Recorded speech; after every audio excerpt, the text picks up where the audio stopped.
Salut à tous, le journal du foot de ce mardi 28 juin. Pochettino ne manque pas d'air. Son départ n'est toujours pas officiellement entériné par le Paris Saint-Germain.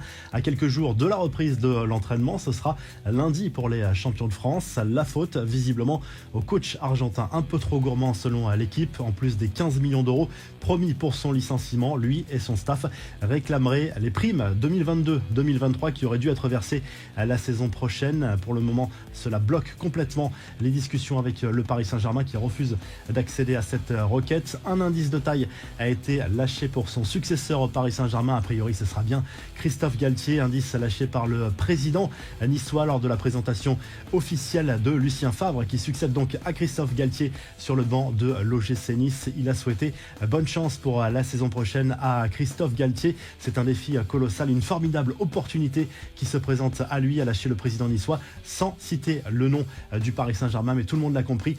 Galtier sera bien le successeur de Pochettino dans la capitale française. Les autres infos et rumeurs du mercato, c'est le statu quo dans le dossier Ousmane Dembélé. Le club Blaugrana a de nouveau rencontré le représentant de l'international français pour tenter de débloquer la situation. L'ancien ailier du Borussia Dortmund sera officiellement en fin de contrat dans 48 heures. Les dirigeants du Barça ont indiqué aux joueurs que leur dernière offre ne sera pas revue à la hausse.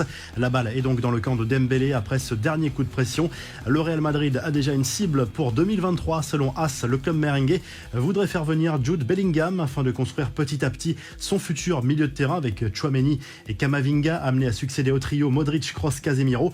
Le quotidien espagnol annonce que l'international anglais est sous contrat jusqu'en 2025 avec Dortmund pour coûter 100 millions d'euros. Chelsea continue de prospecter dans les rangs de Manchester City. Raheem Sterling n'est pas le seul joueur suivi de Pep Guardiola dans le viseur des Blues. Le club londonien vise également le défenseur Nathan Ake, 27 ans, soumis à une grosse concurrence depuis son arrivée dans le nord de l'Angleterre en 2020.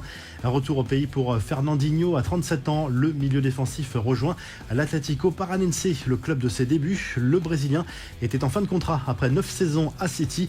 Le milieu de terrain du RC Lens tchèque Doucouré se rapproche lui de la Première Ligue. Le Malien intéresse Crystal Palace et fait l'objet d'une belle offre de la part du club londonien, 21 millions d'euros plus 5 millions de bonus. Enfin, le joli coup de Montpellier qui a officialisé la signature de Wabi Kazri. L'international tunisien âgé de 31 ans arrive libre après la fin de son contrat avec l'AS Saint-Etienne. On passe aux infos en bref. L'équipe de France U19 dispute les demi-finales de l'Euro ce mardi soir.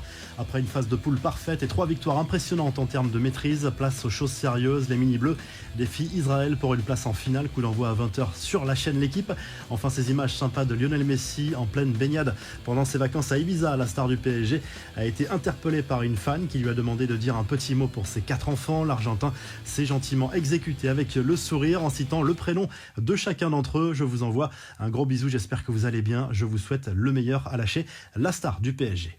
La revue de presse, on file tout de suite en Espagne où le journal AS fait le point sur l'avenir de Toni Kroos au Real Madrid. Le milieu de terrain a bel et bien refusé de prolonger son contrat avec le club merengue en attendant de voir le niveau qui sera le sien la saison prochaine. On rappelle qu'il a déjà tout gagné avec le Real Madrid et qu'il est sous contrat jusqu'en juin 2023 dans la capitale espagnole. En Espagne toujours, le journal Marca fait le point sur les travaux du stade Santiago Bernabéu qui avance à grands pas en cette période estivale, notamment l'impressionnante toiture qui ornera l'enceinte du club merengue dans les prochains mois. L'objectif de livrer l'enceinte en décembre est encore tenable. Et en Italie, le Corriere dello Sport se penche sur le mercato de l'AC Milan avec notamment l'arrivée de Divock Origi qui arrive en fin de contrat avec Liverpool. Il a signé un contrat de 4 ans avec le club lombard et touchera un salaire de 3,5 millions d'euros.